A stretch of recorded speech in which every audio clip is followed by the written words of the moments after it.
Si Mike Enriquez ay isang kilalang mamamahayag sa Pilipinas.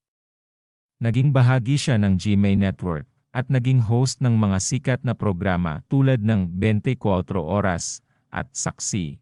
Kasama sa kanyang mga pag-uulat ang mga pangunahing balita at issue sa bansa at sa buong mundo. Kilala siya sa kanyang kaseryoso at integridad sa pag-uulat. Sa pamamagitan ng telebisyon at radyo, patuloy niyang isinusulong ang pagbibigay ng makabuluhang impormasyon sa mga Pilipino. Award-winning broadcast journalist 24 Oras Anchor.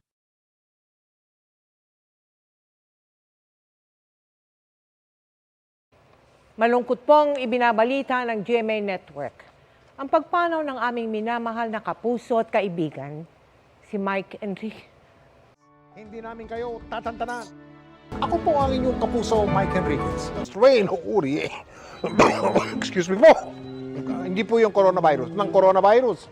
Good manners and right conduct yun. Kala ng mga tao, arte yun eh. O gimmick.